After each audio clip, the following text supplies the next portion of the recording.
seja bem-vindo ao Expressão Livre de hoje. Como estamos no mês da advocacia, eu convidei nada mais, nada menos que dois grandes advogados para que hoje pudéssemos debater um pouco sobre a profissão. Então, com vocês, dona Rosmarie Hofmeister, advogada, vice-presidente da OAB, Ordem dos Advogados do Brasil, e Dr. Cássio Arendt, que é advogado, mestre em Direito Ambiental, enfim, é o nosso socorrista, inclusive, porque sempre que precisamos é a ele que recorremos, não é, doutor Cássio? Isso. Sejam bem-vindos, muito obrigada por estarem aqui. Muito obrigada pelo convite de poder compartilhar, né, essas ideias que a gente tem sobre a profissão. Nós que agradecemos. Que Isso, coisa... É sempre uma ótima oportunidade de falar sobre advocacia, né? É verdade. E aí eu resolvi usar esses dois grandes advogados até para que vocês, todos esses advogados do país, se sintam homenageados pelo programa. Pessoal, hoje, 11 de agosto, dia do advogado. Como está para vocês esta profissão? Ou melhor, antes de falar isso, eu gostaria que vocês me falassem assim, como nasceu a vontade de seguir essa profissão de advogado? Vamos começar pela doutora Rosmarie. Bem, como surgiu? Lá na minha adolescência, e isso a gente sempre diz que o advogado ele já nasce com a vontade de ser advogado, talvez não tenha ainda descoberto. A vocação, na verdade, já vem com ele. A vocação da missão, que eu chamo de advocacia é uma missão, não é uma profissão, é uma missão. E na minha adolescência, eu já sentia atraída pela questão da advocacia.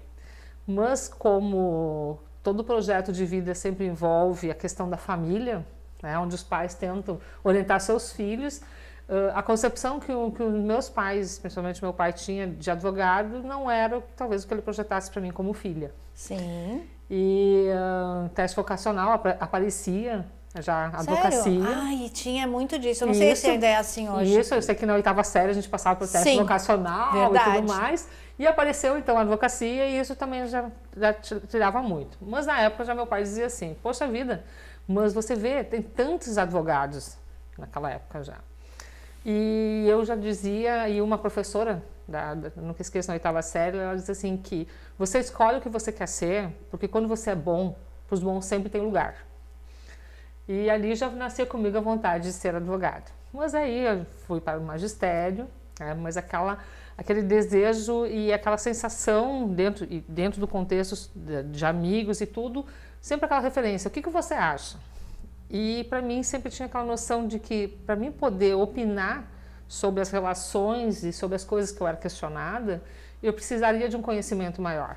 Sim. E o que me levou ao curso de Direito não era nem a questão de ser advogado, porque eu já estava dentro do magistério, já tinha uma carreira consolidada no magistério. Já era mestre. Mas eu sentia aquela necessidade de saber o certo e o errado, principalmente os limites das coisas. E eu acho que depois a gente entende o que o curso de Direito traz. O curso de Direito traz justamente isso. Você não precisa ser advogado, você não precisa ser juiz, mas você tem um conhecimento onde você ajuda a sociedade a evoluir como sociedade. E foi isso que eu fui buscar no curso de Direito e também pensando em algum momento, alguma carreira jurídica quando passasse aquele período, né, da minha caminhada dentro do magistério.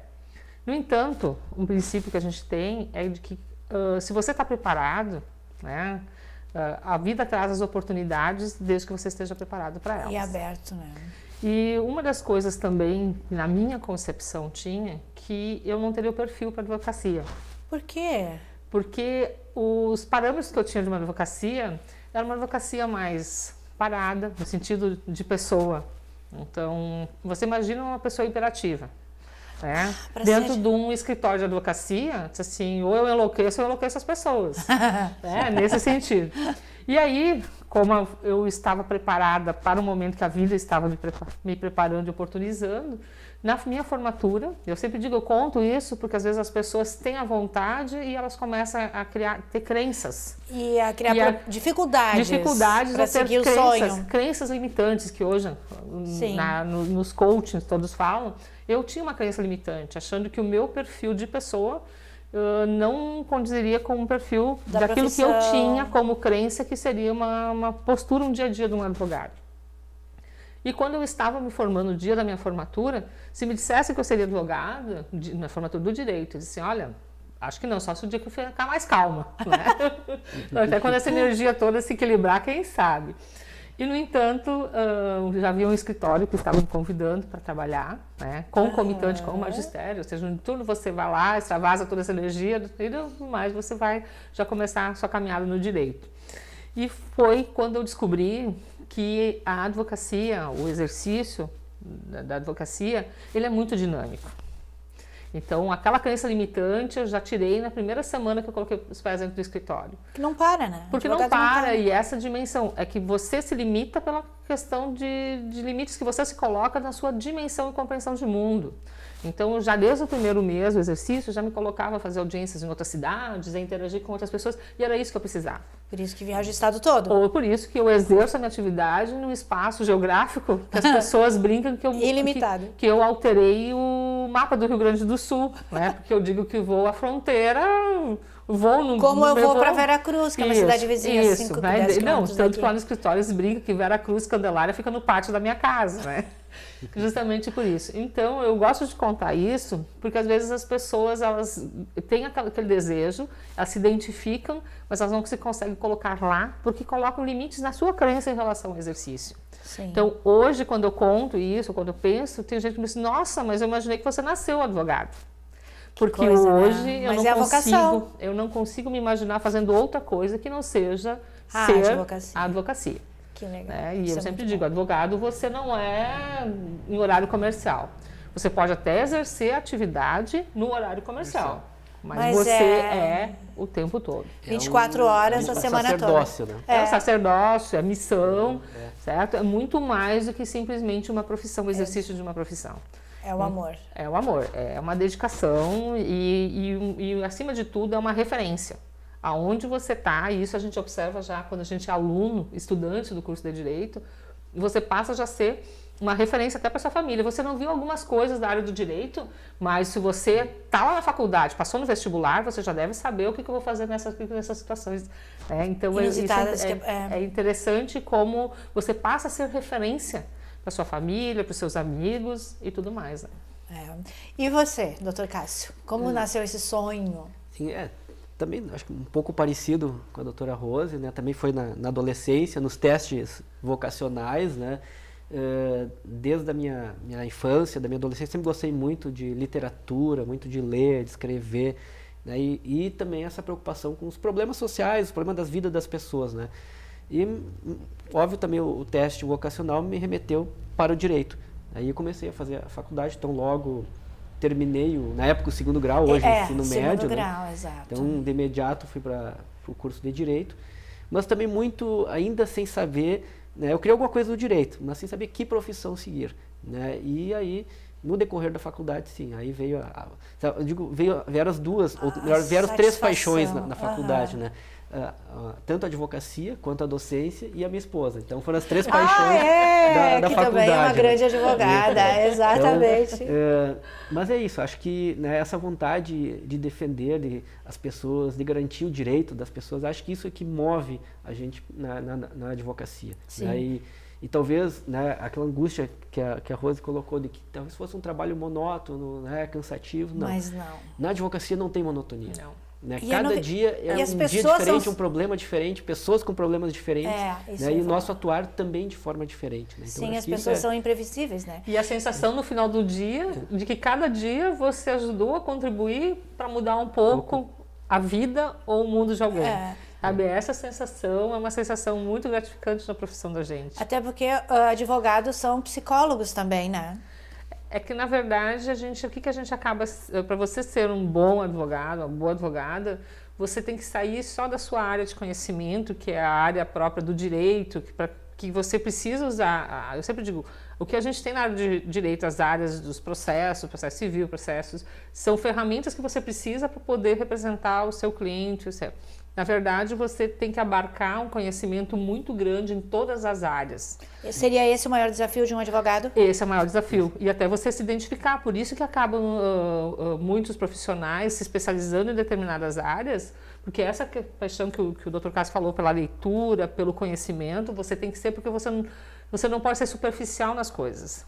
Justamente, então você acaba entrando na área de medicina, você tem que buscar conhecimento da área comercial, você tem que entender de gestão de negócios, porque quando o seu cliente procura por uma situação que você tem que ajudar a intermediar, você tem que entrar no fazer do outro, naquilo que ele precisa, no conhecimento que você precisa para fazer, porque a nossa atividade é justamente para ajudar a regrar e também estabelecer essas relações. E o psicólogo nisso, a parte psicológica nessa parte muito. É a mais forte. Isso, né? O resto é o conhecimento. No sentido de invadir a área de profissão do psicólogo, que de forma alguma. alguma. Lógico que não. Mas no sentido de conseguir compreender todas as relações, compreender a sociedade. E até levar, né? Eu falo por experiência própria, porque a área de Bax, Advogados Associados, não só é meu escritório de advocacia, como também da empresa e tudo mais.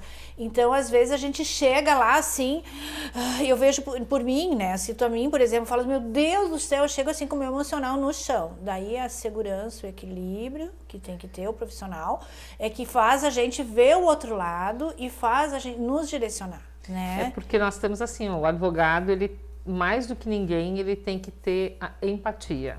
Sim. O que é a empatia? Empatia é você se colocar no sapato do outro. É exatamente isso. Não é você se relacionar bem.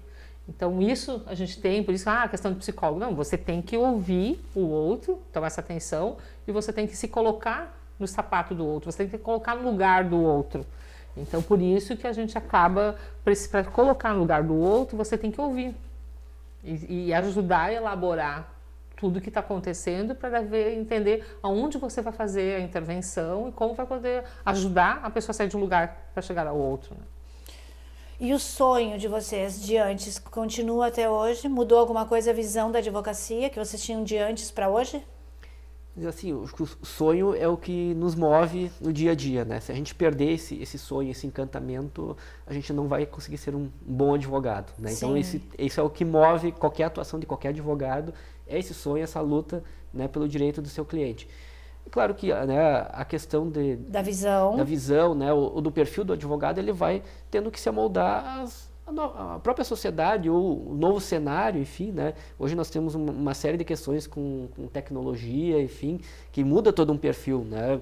O processo eletrônico, por exemplo, é uma realidade, né? Isso e faz com que o advogado tenha que se amoldar. Vamos até aproveitar isso, um gancho e falar um pouco sobre isso, né? Isso, é importante. Sobre essa parte porque hoje em dia, assim, as pessoas se expressam muito, porque existem ramificações do processo eletrônico, né? Vamos falar, por exemplo, da internet hoje, né? Porque, assim, as redes sociais, porque hoje na verdade, eu acho até que acabou a liberdade de expressão, porque tu tem que cuidar tudo que tu fala, porque tudo dá processo. A questão, são coisas que a gente tem que pensar o seguinte, ó. A questão do sonho, daquilo assim, um sonho ele tem que ser alimentado todo dia. Sim. Certo? Então, essa visão da profissão, você foca nos problemas ou você foca nas soluções. Então, o que mantém o sonho é você ver como você consegue entregar ferramentas para mudar a realidade dos outros e voltar para o seu contexto. E o seu sonho tem que estar sempre contextualizado. Então, hoje a gente vive momentos diferentes. Eu costumo dizer que são momentos estranhos. Porque são momentos estranhos porque a gente não sabe para onde as coisas estão indo e como a gente deve se movimentar neste momento. Tem sempre nós temos surpresinhas. Crise econômica, política, moral, social, e nós estamos com uma sociedade em ebulição, certo? Então, às vezes, a gente acha que está avançando, tem coisas que a gente acha que está evoluindo. Então, esse perceber da sociedade todo é que faz com que a gente não possa perder o sonho que a gente tem e aquilo que nos move. Evidentemente que quando a gente vai vivendo a realidade, a gente vai adaptando tudo isso. Então, hoje, o fazer do advogado está muito relacionado a essas questões tecnológicas. Então, nós temos essa questão do processo eletrônico e uma preocupação que a gente tem como OAB é que não pode uma situação de uma era, porque nós estamos na era digital, certo? Nós saímos só da era do conhecimento, nós estamos na era da informação. E o profissional que não está sempre ligado, não está ligado nesses avanços tecnológicos, hoje nós temos uma regra dentro do Poder Judiciário, dentro das instituições formalizadas, que não é só o processo eletrônico. É importante judicial. Falar isso, para a gente saber o que a gente tem que esperar hoje de um advogado, né? E nós temos assim, vários processos administrativos hoje. Hoje o INSS administrativo ele já é digital. Então, assim, o advogado que ele não tiver um equipamento, que ele não tiver um acesso bom de internet, não tiver um bom equipamento, e se ele não tiver o conhecimento, ele não consegue exercer mais a profissão. E a nossa preocupação como OAB é que tudo isso é uma coisa que não tem mais volta, porque nós estamos evoluindo. Sim. Só que isso não pode ser excludente, isso não pode fazer com que profissionais, excelentes profissionais, que tenham muita contribuição, que tenham muito conhecimento, não possam exercer sua profissão por não dominar esse acesso. Porque é só dessa forma que eles vão conseguir representar o seu cliente. É a única forma de acessar a defesa dos direitos dos seus clientes através de um processo eletrônico. Hoje nós temos conferências, audiências por videoconferências. Então hoje uma testemunha ela é ouvida numa cidade, interagindo ali numa sala com quem está numa sala de audiências em outro lugar. E o advogado que não está habilitado, porque eu sempre digo, nós somos uma geração que estamos adquirindo conhecimento, diferente da geração nova, em que isso já vem junto. Já vem, já vem, é o meio deles. Está no DNA. Então, o que nós, como OAB, estamos fazendo? A OAB federal se preocupa, a estadual também, a seccional do Rio Grande do Sul, e nós, o OAB Subseção de Santa Cruz do Sul. Nós estamos organizando centros de inclusão digital.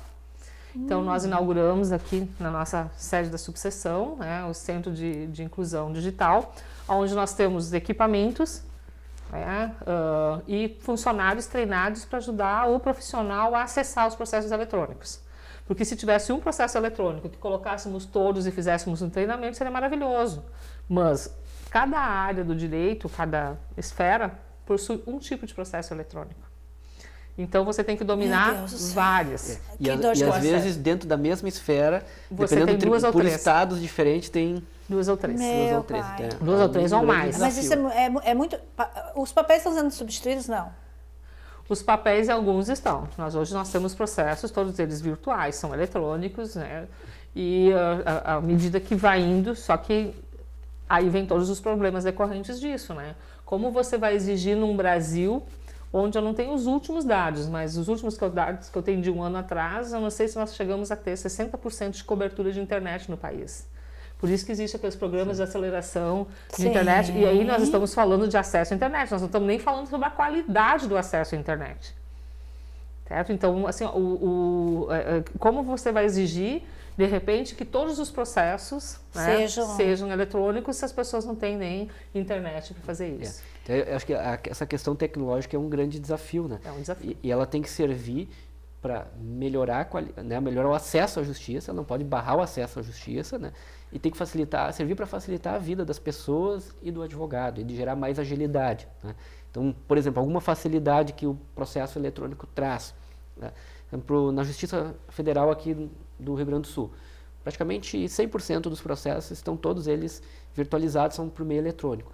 Isso possibilita, por exemplo, o advogado que precisa fazer uma sustentação oral no Tribunal Regional Federal da 4ª Região, que é a sede em Porto Alegre, ele pode fazer por videoconferência aqui em Santa Cruz. Então, isso é um ganho em termos de acesso ao judiciário. É menos custo para o advogado, é menos custo para o seu cliente, e ele tem possibilidade de acessar isso de forma mais fácil. Para o advogado que trabalha no interior do estado, isso é uma grande facilidade. A mesma coisa se nós pensarmos no processo eletrônico ou processo virtual perante o Superior Tribunal de Justiça ou até o Supremo Tribunal Federal. Permite que o advogado aqui em Santa Cruz consiga protocolar o seu recurso lá no STJ sem precisar ir a Brasília ou sem precisar ir para outro estado também. E sem respeitar o horário comercial, porque hoje nós trabalhamos, nós temos um fórum. É 24 horas. Eu sou apaixonada pelo processo eletrônico, porque eu sempre dizia que o meu sonho era ter um fórum 24 horas. E hoje tem. E hoje eu tenho no processo eletrônico. Mas a gente não pode pensar na nossa realidade, onde a gente tem equipamentos que atendem à tecnologia, que nós temos o conhecimento para ter o acesso. Eu, como dirigente de ordem, eu me preocupo com profissionais que fizeram toda uma história antes de nós. Vamos pensar em Santa Cruz, nós temos profissionais aqui que fizeram toda a história. Se nós hoje temos um espaço para advogar, se nós somos respeitados na comunidade como profissionais, é porque alguém já fez esse caminho. Então, eu me solidarizo com os profissionais de mais tempo que estão aí, né, os antecessores. Que não têm essa facilidade e eles não podem parar de atuar porque já fizeram muito pela sociedade, Sim. já defenderam muito seus clientes, e isso não pode ser uma coisa excludente do exercício da profissão. Então, essa é uma preocupação que a gente tem, um grande desafio. Isso, né? E também, para comentar, recentemente eu vi algumas reportagens que agora tem, por conta da tecnologia, estão criando alguns robôs que fazem serviço das pessoas, atendem pessoas, enfim, né? E surgiu, aventaram a questão de que o robô poderia substituir o advogado e que a profissão da advocacia estaria ameaçada. Nunca. E me parece que isso não tem como se viabilizar isso, né? Que o robô ele funciona através de uma programação de um algoritmo que segue alguns determinados padrões. E nós já sabemos assim que escritórios, nós temos assim conhecimento de escritórios em cidades maiores que eles têm robôs trabalhando dentro do escritório. Mas eu acho que não para chegar à parte final, é impossível também. Mas eles são exatamente para aquela situação assim, ó, buscar informação nas redes sociais também. Então, eles buscam informação e eles alimentam os sistemas de controle jurídico. Então, é essa a função. Isso. Por exemplo, eu lembro que quando eu comecei a advogar, nós tínhamos uma pessoa dentro do escritório que ela passava o dia lendo o Diário Oficial, recortando as nossas intimações, porque a gente sempre tem um volume grande de empresas, e passava ela essa função. Então, hoje a gente sabe que grandes escritórios têm esse robô que busca, mas aí foi muito interessante até para a gente ver como isso não substitui, porque hoje eu trabalho com uma empresa que ela possui um sistema de processos de robô? Não, ele não possui. A empresa que eu trabalho, para quem eu trabalho, um cliente, Sim. Ele tem um sistema próprio que nós alimentamos com informações de processos. E um dos outros escritórios que também trabalha para essa empresa até chegou a comentar, disse assim, porque a gente tem que fazer uma revisão dos processos a cada 30 dias, a cada 60 dias, para ver o andamento. E um escritório que trabalha com robôs diz assim, mas eu posso colocar o robô fazer isso? E essa própria empresa disse assim, olha, não é essa a intenção. Quando nós queremos que você revise o processo, a movimentação dele é para que você veja o que você tem que fazer para ele andar mais rápido, se está faltando alguma coisa, e o robô não vai conseguir fazer essa análise. Não tem raciocínio. Na análise. Então, e até para interferir na parte psicológica, vamos supor, né? De muitas coisas. Até porque as demandas, os conflitos que as pessoas acabam produzindo, enfim, eles têm características diferenciadas. Né? Então, e o robô vai trabalhar com padrões. Né? E isso na advocacia acaba não servindo. Né? Até porque, a ciência do direito ela é vinculada a uma ciência social. E a ciência social ela não tem a mesma racionalidade, a mesma lógica de uma ciência matemática para a qual o robô vai ser programado, pelo qual o robô é programado através de um algoritmo. Né? Então, são racionalidades diferentes e aí não tem como conseguir o robô fazer às vezes do advogado. Né? E isso é uma das mesmo coisas... pensando no mundo virtualizado. Não tem. E tanto que por exemplo, eu trabalho com o que no direito chamam muitas vezes de processos de massa, né?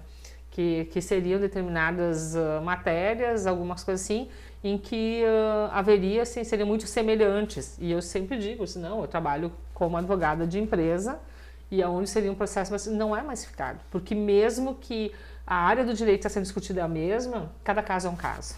Sim. Esse olhar de cada caso é um caso, porque uma empresa, cada cliente é um cliente, certo? Então, o assunto até pode ser o mesmo, vamos supor, divórcio. Então, são 5 clientes diferentes com divórcio, mas cada caso é diferente. Com certeza. A análise é vista diferente. Né? Ou assim, você tem uma empresa que você vende um determinado produto, certo? Você pode vender para 1 milhão de pessoas aquele produto, certo? Só que a tua relação com aquele cliente, teu caso frente àquele fornecedor é tua. Então não dá para dizer que se 100 entrarem que são 100 processos iguais, certo? Porque são 100 relações diferentes. Do outro lado tem um consumidor que é diferente. Em que até podem surgir casos parecidos, semelhantes. Talvez uma fundamentação jurídica, mas o caso não é o mesmo. As peculiaridades são de cada caso. E isso é uma das coisas assim que no dia a dia eu tenho que ficar puxando, porque as pessoas acham que passar a régua tudo é ficar igual, né? Então, não... e às vezes o que se vende até para compreensão, né, de quem está nos vendo, enfim, né, do público que não é da área jurídica, né?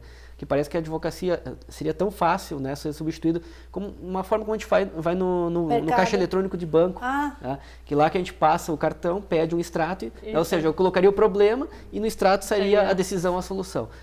Não é assim, né, a realidade social demonstra que não é assim. Cada caso é um caso, tem suas peculiaridades, as relações humanas, elas são diferenciados e querem se diferenciar por isso. Né? E a sociedade tem evolução. E eu sempre digo isso, a gente que é da área do direito, quando a gente trata de processo civil, processo de trabalho, a questão, não o processo físico, mas a forma como um processo anda, tem uma parte processual, ela é sempre um ser vivo. Eu sempre digo, eu vejo o processo como um ser vivo, porque a sociedade está se movimentando e o direito se movimenta também. Então, nós temos áreas do direito hoje que estão sendo iniciadas ou estão se contextualizando, como comentaste antes, hoje as manifestações nas redes sociais. Então, sim, hoje parece hoje a que o gente direito tem... de expressão mas acabou. É que a questão da, assim, ó, o problema da expressão, do que eu digo, tem muito a ver com quem diz e com quem ouve. A interpretação. A interpretação. Certo? Eu sei que eu tenho clientes que, olha ali, dá uma olhada, fulano está dizendo tal coisa, né? Às vezes está empresa. Eu disse, gente, se você alimentar, para mim, o que disseram na rede social, a mim não afeta, entendeu? Só que a gente tem que ver até quando afeta e quando afeta, porque as pessoas se vulnerabilizam muito.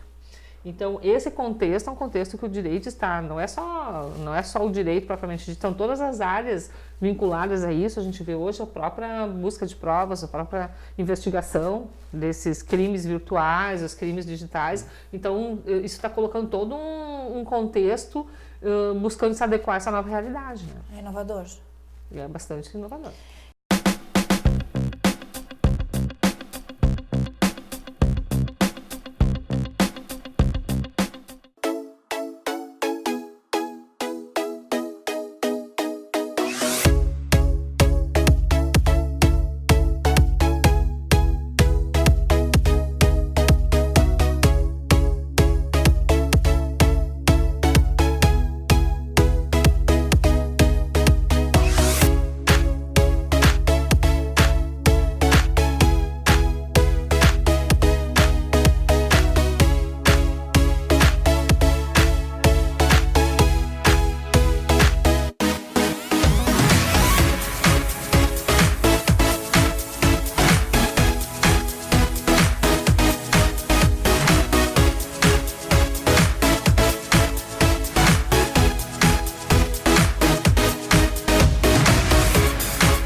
Especializada em looks infanto-juvenis e sempre antenada nas últimas tendências da moda, a Jardins está sempre em busca do melhor para atender os pequenos e nem tão pequenos assim. Não perca seu tempo, vá direto para a Jardins, na rua 28 de setembro, 414, em Santa Cruz do Sul.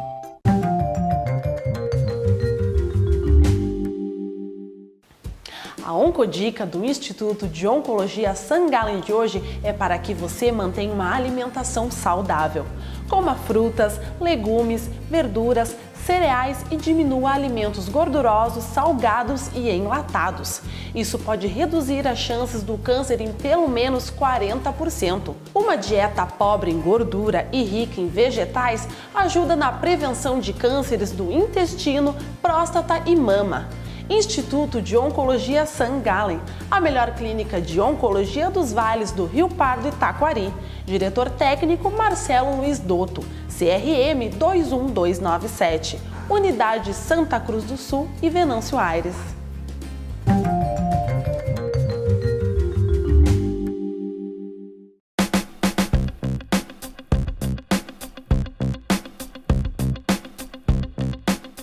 E o que um profissional da área de direito hoje almeja alcançar? O que a gente busca? Assim, quando a gente fala nessa questão, a gente estava comentando antes, a questão que nós temos prerrogativas constitucionais, ou seja, nós somos indispensáveis à administração da justiça. Isso é verdade. Certo? Mas, junto com isso, e a nossa Constituição, ela traz toda uma conceitualização de função social de vários entes e de várias situações. O advogado hoje ele tem uma função social muito grande. Então, o que a gente almeja hoje? A gente almeja, assim como todos, uma sociedade mais justa, igualitária, certo? De oportunidades para todos. A questão de princípios éticos e isto tem que perfazer, estar presente em todas as nossas ações como profissional, como pessoa, para a gente ter referências e se modelar a partir disso. Então, hoje, se você, a exemplo de outras, focar, o profissional, né, eu quero, vou ficar rico, vou ganhar dinheiro, aquela coisa, não é isso. Inclusive, assim, você tem que ter e almejar, ajudar, mudar a situação que está aí e deixar um legado. Eu sempre digo assim, e você ser modelo. O que é ser modelo? Ser modelo não é alguém a ser copiado, mas alguém que tem alguns traços que possam ser modelados. E deixar para essa nova geração, que eu me preocupo muito com quem está chegando. É a geração do mimimi, né? E assim, principalmente porque a pessoa está chegando num outro momento da história do Brasil, certo? Na história do mundo também. Então, ter essa concepção de todo um legado que se tem, e o que se vive hoje, e o que a gente quer projetar para o futuro, requer que a gente não entre nessa erupção que nós estamos hoje, mas que a gente consiga centrar o que é importante e o que não é. Né? Então, hoje a gente está muito mais presente em todas as relações, seja de mediação, de conflito e tudo mais, mas a gente é demandado muito hoje em dia. Tem advogados que atuam única e exclusivamente prestando serviços na mediação, né? Sim. E acho que é um pouco resgatar essa ideia do compromisso, né, que quando todo advogado recebe a sua carteira, a sua identidade, da OAB, né, a sua identidade profissional, né, enquanto habilitação para advogar, presta um compromisso. Né, e lá no compromisso está, né, de que o advogado deve defender o Estado democrático de direito, deve contribuir para a cidadania. Né, então isso é muito importante na atuação do advogado. Né, então isso efetivamente é que o profissional tem que almejar e tem que buscar sempre. Né? Claro que fazendo isso, o sucesso profissional vai vir como consequência. Né? Então essa é a grande verve do advogado. Isso é a voz do cidadão, né? Justamente essa é a grande missão do advogado. E hoje, assim, falando dessa questão do Estado democrático de direito, a gente que é da área, você vê perfilando na televisão, né? Todo mundo querendo argumentar em seu favor quando tem alguma coisa, não, porque isso afronta o Estado Democrático de Direito. Daí, como diz uma pessoa leiga, mas afinal, o que é isso? Exato. Porque as pessoas, aquilo na concepção do homem médio, que a gente chama, assistindo, eles se perguntam assim, mas eu vejo gente que na concepção dele não está atuando para o bem, usando isso, e quem está atuando também usando, né? Isso, nós sabemos o que é isso. Então, a democracia, os princípios constitucionais, a questão da voz do cidadão, né, esse respeito é o que a gente busca no dia a dia. E em razão disso, né, que a própria nossa ordem, a OAB, tem uma atuação, assim, política muito forte. Né, mas política não no sentido político partidário, uma atuação política no sentido de justamente garantir esse Estado democrático. Então, por isso que muitas vezes a OAB é instada, a própria comunidade questiona, mas a OAB não vai se manifestar. Né? Por quê? Porque a nossa ordem tem esse caráter intransigente de defesa, tanto da nossa democracia e das instituições democráticas, quanto do Estado de Direito, que é o cumprimento da nossa Constituição, como a doutora Rosa comentou, e o cumprimento das nossas leis. E que parece que isso, né, deveria ser algo, a Constituição esse ano completa 30 anos, né? Então deveria ser algo muito tranquilo para nós. Mas a gente viu com essa realidade atual do nosso país que não é algo tão tranquilo assim. Que está acontecendo, que né? nós precisamos reforçar isso diariamente, dioturnamente, que a Constituição precisa ser respeitada, o nosso Estado democrático precisa, porque assim é que nós estabelecemos. E, doutora Rosemarie, a senhora, como mulher, advogada e vice-presidente da OAB, o que é esse cargo na sua carreira e quanto à importância da mulher na advocacia? A mulher, ela não só na advocacia, como em todas as áreas, ela vem cada vez ocupando mais espaços. Né? Então, quando fui convidada para concorrer junto com a chapa que hoje está na diretoria como vice-presidente, para mim foi uma alegria muito grande, porque eu particularmente nunca tive essa percepção de menos-valia ou não pelo fato de ser mulher ocupando determinado espaço. Porque eu sempre digo que a mulher, ela se empodera do poder que ela já tem. Exato. Ela demonstra só. Se a gente for estudar toda a questão do poder da mulher, por que subjugou em determinado período da nossa história, porque a mulher passou a ser subjugada ou ser, então, diferenciada, a questão de menos-valia, a gente vai perceber que é justamente pelo poder que ela tem. Então, a mulher tem que se empoderar do seu poder e, a partir disso, ela ocupa o espaço que quiser, da forma como ela quiser. né? Porque não desmerecendo, não é um discurso feminista machista, né? Tanto que a gente olhar assim o poder da mulher, né? Então, no momento que a mulher é a única que tem a força e o poder, que pode ser também o poder, né, de Deus de perpetuar, de ter filhos, de criar, de dar a vida, certo? Então é isso. Então eu sempre começa por aí. Começa por aí. Então esse empoderamento, ocupar esse espaço, o poder estar à frente disso, é muito tranquilo. É muito tranquilo quando você sente que você tem contribuições pela percepção que a mulher tem do mundo.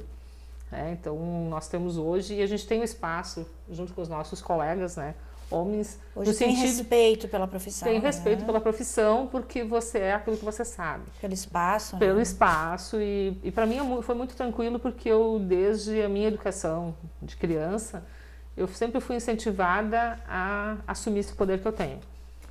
E família, apoio. Que as diferenças, justamente, que as diferenças, se elas existem, elas não são diferenças de gênero. Elas vão ser diferentes por aquilo que você tem de conhecimento. Então, incentivada a estudar, a ser referência naquilo que faço, independente de ser gênero de homem ou mulher, né? Então, é isso que a gente também passa para as nossas colegas advogadas, né? Nós temos peculiaridades no exercício da nossa profissão, né? A gente sabe, assim, por exemplo, a advogada mãe, ela tem as suas peculiaridades, né? Embora hoje a gente vê os nossos colegas pais, né, também compartilhando do dia a dia com a maior tranquilidade para que as esposas possam exercer bem tranquilamente. Mas nós temos a questão das nossas colegas, né, as mães gestantes. Então, como OAB, a gente também tem esse cuidado. Sim. Né? Então, hoje nós já conseguimos que a mãe advogada, quando ela tem bebê, ela vai conseguir a suspensão dos seus prazos. Que coisa boa. Então, são avanços que a gente vai tendo como profissional para não deixar de exercer a sua profissão, que é a sua missão, e ao mesmo tempo ter essas que a gente tem, que são coisas diferenciadas, né, por ser mulher e também ser profissional.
Doutor Cássio, falando pelo lado masculino, como é ter uma vice-presidente feminina na OAB?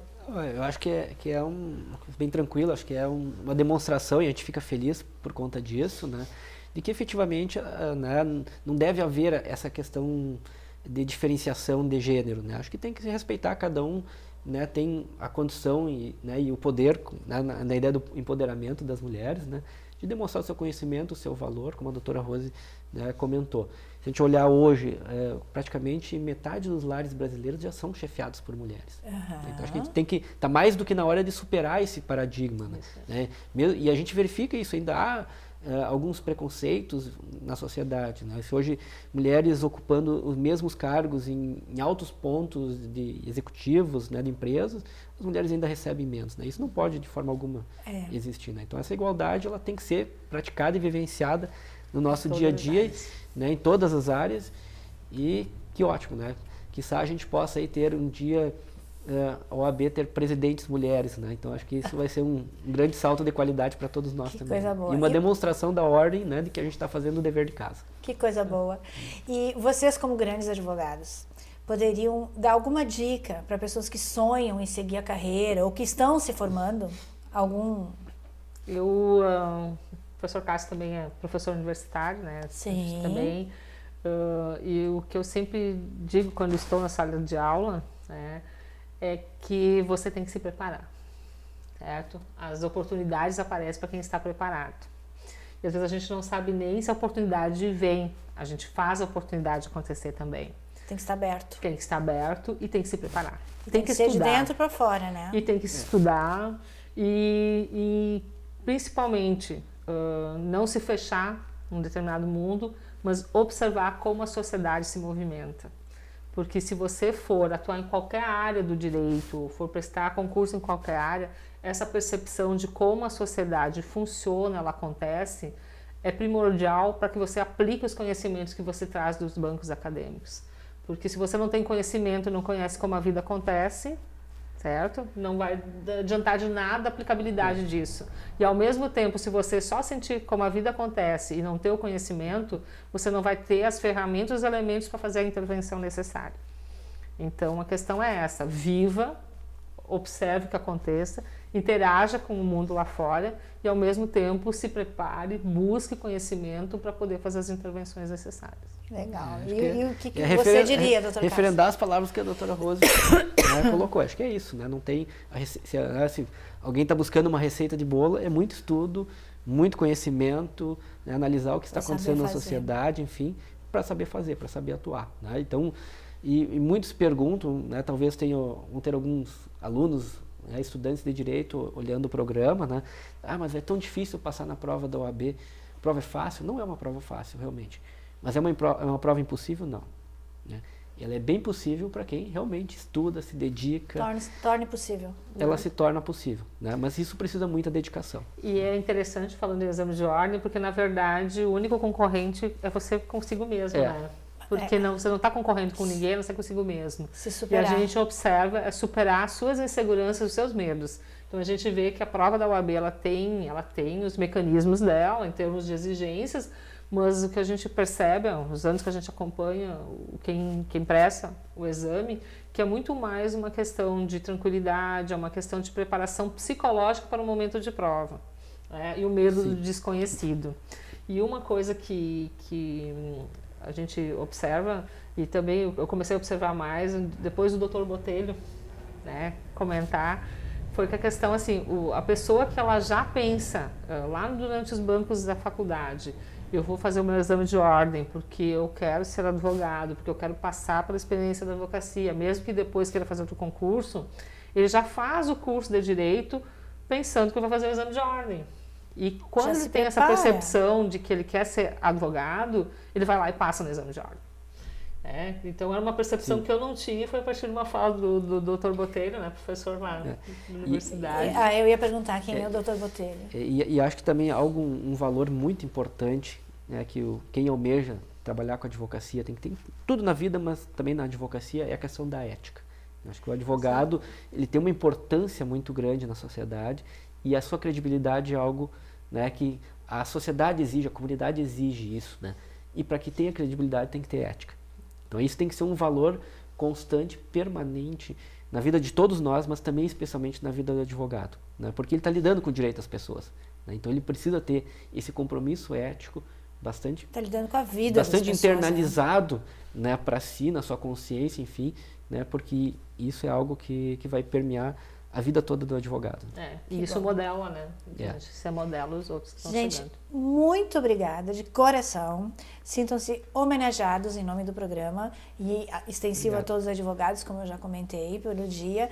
E muito obrigada por estarem aqui, falarem da profissão, esclarecerem um pouco mais e levar para o pessoal de casa essas informações, que é o nosso intuito, poder debater sobre isso.